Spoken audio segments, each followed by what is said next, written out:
Yeah. Analytics off the chain, other channels not the same. Jake and Kyle, you know the name. Headliner Nation, we running the game.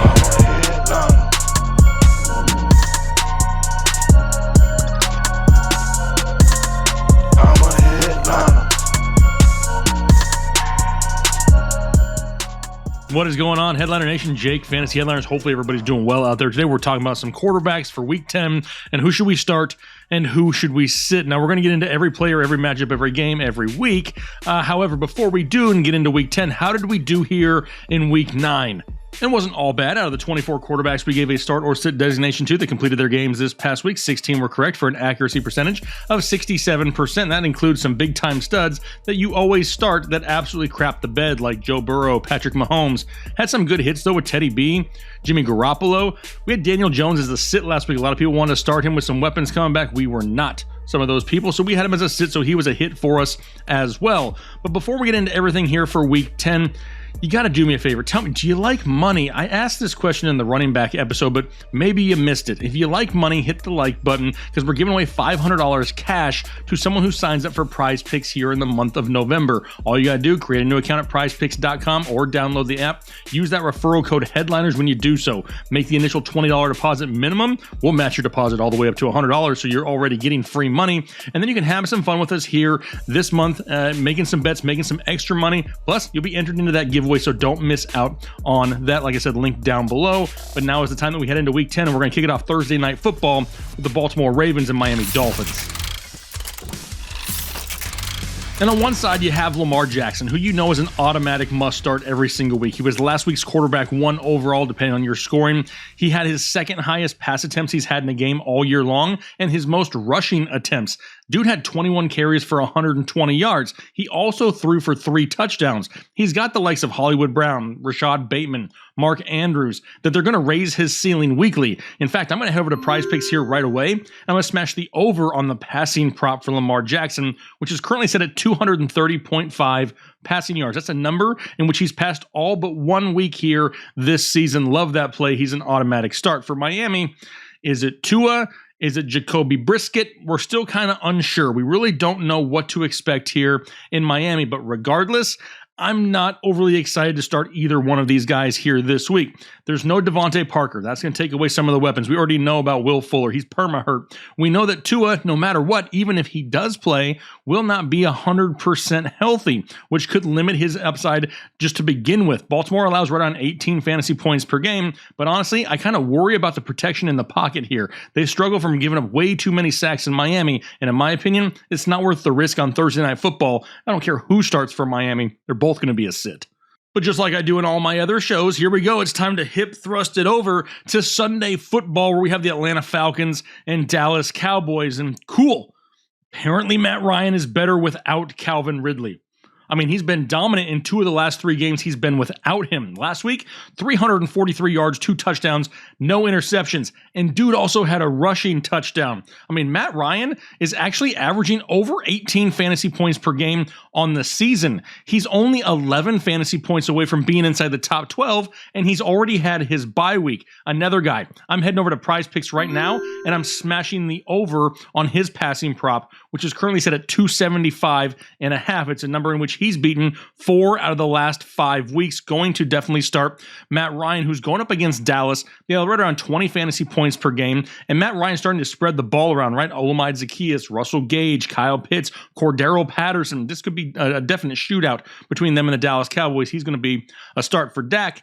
You for sure start Dak Prescott, right? He's had at least 2 touchdowns now in 5 straight games, and you could get Michael Gallup back this weekend as well. Plenty of weapons, plenty of volume. Atlanta allows right around 18 fantasy points per game themselves. Dak's averaging right around 21 fantasy points per game. We're not seeing those huge games from Dak this year, but the floor is safe, the ceiling is decent, and he's a weekly must start. Over to Tennessee now for the Titans and the Saints, and Are we back to having another quarterback controversy there in New Orleans? Are we going to start seeing more Taysom Hill in this offense? Now, week 9 was his first week back off of injury where he was severely concussed for weeks, so I imagine they're easing him back into the game plan. Does that mean we see more here this week? Because Tennessee allows right around 20 fantasy points per game. But if both of these guys are utilizing this offense, it's going to dramatically lower their ceilings because they're going to eat into each other's production. Plus, is Alvin Kamara banged up? There's been a report coming out that he could be limited. He could miss some time. He could be hurt. They could be looking at other running backs. Very vague at the time of this recording. So it's definitely something we're paying attention to. Maybe they utilize the running game a little bit more.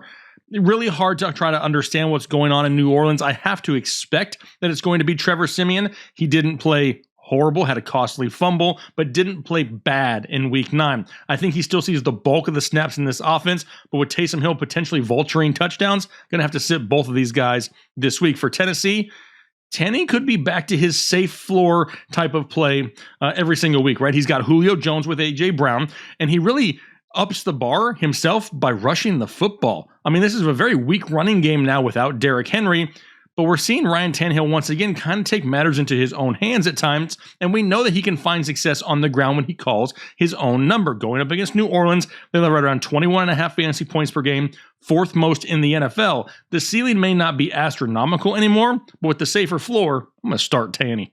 Now we go up to Indianapolis for the Colts and the Jags, and Carson Wentz just continues to be hot. Right? And I really see 2 big reasons here. 1, a great running game. 2, offensive line protection. Now, we know Jonathan Taylor is absolutely dominating in this backfield, right? And what is that doing? Taking pressure off the passing game. It's forcing defenders inside the box and leaving more one-on-one coverage on the outside for the likes of Michael Pittman, who's dominating on the outside as of right now. Plus, he's not back there running for his life. He's only been sacked once now in 3 straight games. Great protection for Carson Wentz, and he's really delivering a good ball.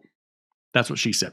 Currently, he's quarterback 10 overall in fantasy football and averaging right around 18 fantasy points per game. Now, Jacksonville last week didn't look half bad against the Buffalo Bills. I mean, Josh Allen of the Jags had a heyday against Josh Allen of the Bills. Does that happen this week against Indianapolis? Well, the offensive line in Indianapolis is much better than that of the Buffalo Bills. However, Jacksonville still does allow right around 19 fantasy points per game, and with the way he's playing, I'm going to continue to start Carson Wentz. As for Trevor Lawrence and the Jacksonville Jaguars, another game here and another game with no touchdowns for Trevor Lawrence. Now, he had an injury scare, but came back in there with the turned ankle. Indianapolis allows 21 fantasy points per game, which is 5th most in the NFL. But the floor is just too low for Trevor Lawrence. There's games where, like I said, he's not scoring any touchdowns. That's just too low of a ceiling, too much risk to assume. And until we see more consistency, if we see it this year in this offense, I'm going to continue to sit Trevor Lawrence.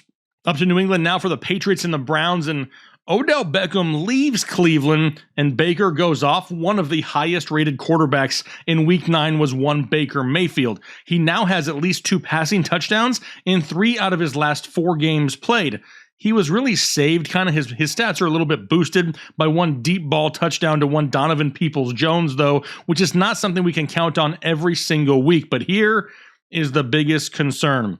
Nick Chubb in the running game. He was placed on the COVID IR. Does he miss? Now, he is vaccinated, so he only needs those 2 negative tests before the game in order to make it in there. He's not ruled out yet. If he is, though, maybe we see more short passing game to the likes of maybe a Jarvis Landry, which could help boost up the floor a little bit for Baker Mayfield. Not an ideal matchup. Right now, the New England Patriots allow only right around 15 fantasy points per game, 4th fewest in the NFL. With too many question marks right now, I like what I'm seeing from Baker lately, but he's going to remain a sit. And the same can really be said for Mac Jones, right? Plus, I kind of think he's going to have a target on his back. After that dirty play against the Carolina Panthers against Brian Burns there, I don't know if I'd want to have a motivated Myles Garrett chasing me down. Plus, the touchdown upside just isn't there for Mac Jones. Only has 1 touchdown now over his last 2 games combined. The Cleveland defense has been playing better overall. And with that pass rush and the immobility, I guess you could say, of one Mac Jones, the floor is just too low. He's going to remain a sit as well.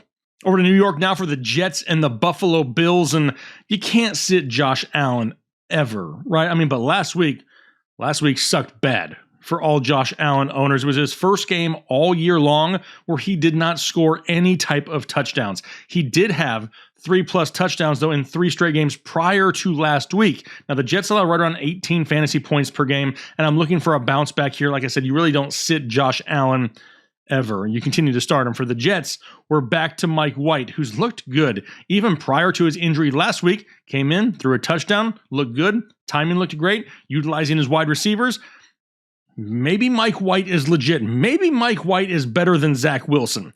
This is a very difficult matchup for him, though. Going up against the Buffalo Bills, they only allow 13 fantasy points per game to opposing quarterbacks. That is the fewest amount of fantasy points allowed of all teams in the NFL. Now, White really thrives in the short passing game, which could really help him kind of with a safer floor, but the ceiling just isn't going to be there. There's not going to be enough touchdowns, I don't believe, here this week in this matchup against Buffalo. Really going to limit that scoring, and that's why I'm going to put him right here in the sit column. Now we got to Pittsburgh for the Steelers and the Lions, and Big Ben actually didn't look horrendous last week. Right? I mean, at least throwing the football. He's immobile as all hell. Maybe the most immobile professional athlete I've seen in quite some time. But with the likes of Deontay Johnson and Chase Claypool, and now the emergence of Pat Freiermuth, the guy has enough options to have a safe floor weekly. We saw him have a decent game there in Week 9, and he didn't even really have to utilize Najee Harris in the passing game. He's going to be at home against the Lions, who allow 19 fantasy points per game. He may not be ranked super high, but I'll actually start Big Ben here this week. As for Jared Goff, though, he's coming off the bye week, but honestly, who cares? He has 1 touchdown total over the last month and hasn't had a 300-yard passing game since week 1. The rushing upside isn't there. The potential ceiling isn't there. The touchdown upside, he's got nothing. It's the Lions still. They're going to be losing. He doesn't have enough weapons to give him a decent ceiling on a weekly basis. He's still going to be a sit.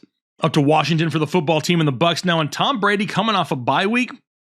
Sounds pretty appealing, right? I mean, dude's had at least 4 touchdowns in 3 out of the last 4 games that he's played. And oh yeah, now he gets a matchup against Washington, who allows 28 fantasy points per game, the most in the NFL. Even without Antonio Brown, he is absolutely loaded with weapons. You're going to start Tom Brady here this week. As for Taylor Heinicke, though, not so much. I mean, the matchup isn't bad, right? Tampa Bay allows 20 fantasy points per game. They're easier to throw on than they are to run on. But Heinicke hasn't scored 18 plus fantasy points since week 4. They have Terry McLaurin, but after that, it's about it, right? Maybe some J.D. McKissick sprinkled in. But the one silver lining here, though, with Taylor Heinicke is his rushing upside. We saw that in week 7 where he had 10 carries for 95 yards. It's not out of the question for him to tuck it and run. But is that something that he does consistently enough where we can depend on it weekly? We really can't. I do think in this game, honestly, he has a chance to have a pretty good game. But it's a huge gamble. It's a huge risk. There's no safety. So I'm going to continue to sit Taylor Heinicke.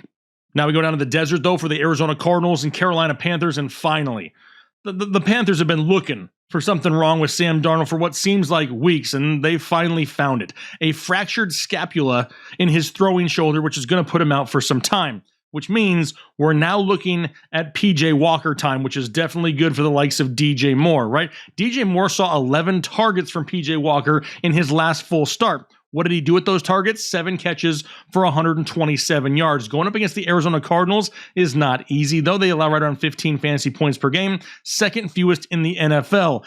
If you're playing it safe, you're sitting PJ Walker. However, this offense could see a slight uptick, and PJ Walker is a name we'll look at here in the weeks to come in better matchups because he does offer.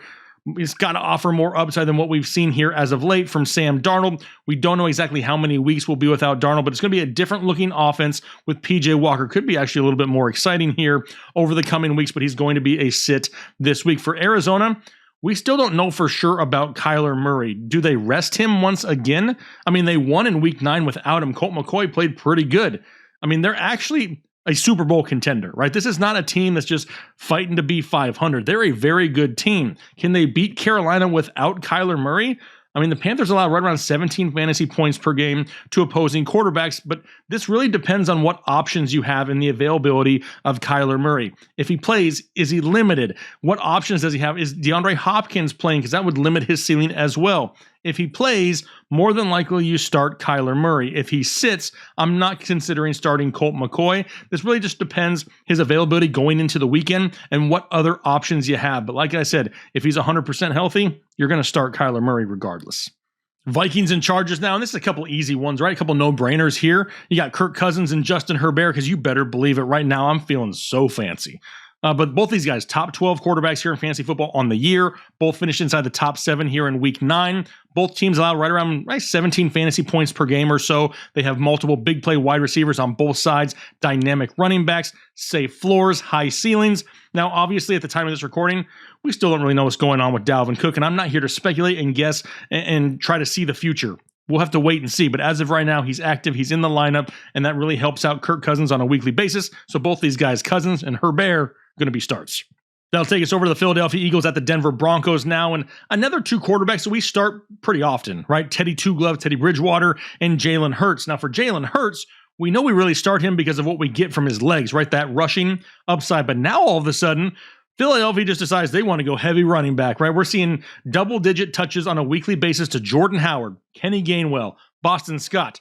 I mean, heck, a few weeks ago, we couldn't get them double-digit touches to go to Miles Sanders, and now everybody and their mother's getting touches in this backfield. What does that mean? Well, we're limiting the passing attempts per game to Jalen Hurts.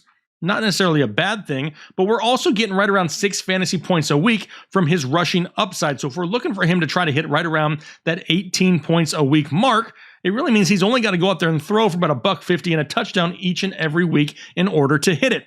Something that's very doable for Jalen Hurts, and that's why he remains in the start column. For Denver, though, this is definitely an easier matchup for Teddy B. Philadelphia allows over 20 fantasy points per game. Plus, he should get Noah Fant back this week to go with the likes of Cortland Sutton and Jerry Jeudy, stud running backs in the backfield. In a matchup that we could see back and forth, Teddy still delivers that safe floor with a high ceiling on a weekly basis, and that's why he's going to remain a start this week as well. Which takes us out to Green Bay for the Packers and the Seahawks, my Manscaped matchup of the week. That's right, as soon as this video is over, head over to manscaped.com, get yourself something nice for the travel bag, get yourself something nice for the bathroom. It's not just ball trimmers, guys. They got shampoo, they got body wash, they got all kinds of stuff to really up your game. So use that promo code Headliners and get yourself 20% off and free shipping. But back to the game, sounds like we could have a matchup of Russell Wilson versus Aaron Rodgers of the Green Bay Packers. Russ coming off of injury, Aaron coming off the COVID list. Now, neither one of these guys need to practice fully in order to start this weekend, right? I think they know this offense pretty well. But starting with Aaron Rodgers, we've kind of seen in the past how he responds to quote-unquote personal attacks, kind of like a man on a mission. Now, I'm not here to comment on what the entire situation with Aaron Rodgers. That's none of my business, and I'm not going to get into that. I'm talking some fun fantasy football right now. But he always responds in a positive way, right? He always goes out and plays great football. We know we should have Devontae Adams back, and does he have Odell Beckham at that time? Now, at the time of this recording, we know Odell Beckham wants to go to Green Bay, but we don't know if Green Bay has signed him as of yet. If they do, I don't hate it. Odell is not what he used to be, but as a number 2, number 3, okay, I don't mind that in that offense. Now, Seattle allows right around 18.5 fantasy points per game. Obviously, you start Aaron Rodgers as long as he's playing. As for Russ, though, he's coming off an injury, and they say he's just fine. He got the blessing from the surgeon, who was absolutely shocked how quickly he healed. But it's a difficult matchup, right? Green Bay allows only 15 fantasy points per game. But the great thing about Russell Wilson, he doesn't need 50 pass attempts a game to have a huge week. With the likes of DK Metcalf and Tyler Lockett, he can put up big points in bunches in a very short amount of time, a very few amount of pass attempts. I don't need to sit here and talk to you guys about their credentials. If they're healthy, it's simple. You start them both. Which takes us to Sunday Night Football, a matchup of the Kansas City Chiefs and Las Vegas Raiders, and this one is tough, right? Especially for everybody out there who owns Patty Mahomes. This dude's only got 2 touchdowns total over his last 3 games combined. What the hell is going on in Kansas City? Why are they struggling so much? Does this change? The simple answer is, yeah, it's going to change at some point. They're too good not to get better. But I totally understand the concerns of all Mahomes owners out there right now. The safe floor that we used to see weekly just isn't there. He only scored 12 fantasy points total last week, and people are frustrated. I'm already seeing comments of, hey, can I sit Patrick Mahomes? Honestly, it really depends on the options you have. Patrick Mahomes still has a super high ceiling. The floor just isn't safe. Look at your overall roster. Do you need a safer option for this week? Then maybe you look elsewhere. If you find that you may be behind, that you're going up against a team that's absolutely stacked this week, and you may need to chase points, then you may just have to gamble with the likes of Patrick Mahomes. He's going to bounce back at some point. Do you want that to happen on your bench? He's not going to be ranked as high as he has been in the past, but I understand if you're looking at other options. I just wouldn't get too cute with Patrick Mahomes here this week. As for Derek Carr, he gets another weapon, right? Now Deshaun Jackson in Las Vegas. And we've seen Derek Carr deliver great deep balls in the past, right? Heck, even Nelson Aguilar last year was viable for the Raiders because of the deep ball passing of one Derek Carr. Now, Kansas City allows 23 fantasy points per game to opposing quarterbacks, second most in the NFL. He's got plenty of weapons still with Hunter Renfrow and Brian Edwards and Darren Balls to the Waller, where Derek Carr can still go out and put up multiple touchdowns each week in a potential shootout in primetime football. I'm going to start Derek Carr. Which takes us to Monday Night Football, a primetime matchup of the Los Angeles Rams and San Francisco 49ers. And last week in Week 9, we saw Matthew Stafford kind of quote-unquote struggle, right? Tennessee got the best of him just last week, but there's no reason to believe that struggle continues here into Week 10. It's a primetime game with plenty of playmakers with Cooper Kupp and Robert Woods and Van Jefferson, Tyler Higbee, and San Francisco allows over 20 fantasy points per game. If Colt McCoy could find some success against this defense in Week 9, I'm pretty sure Matty Stafford can too. He's going to remain a start. As for Jimmy G, don't look now, but Jimmy G playing some pretty good football. Now, back-to-back games with at least 300 yards passing and 2 touchdowns in each game. Plus, the return of George Kittle has really raised his ceiling, right? We know George Kittle is a playmaker. Just got to hold on to the football there, George. Now, the Rams allow right around 18.5 fantasy points per game. His ceiling may be lower, but his floor is really safe right now. And with the likes of Brandon Ayuk and Deebo Samuel and now George Kittle, maybe some pass-catching options in the backfield of some running backs, Jimmy G can have some super solid weeks here and put together a string of some good games. So honestly, this week, once again, I'm going to start Jimmy G.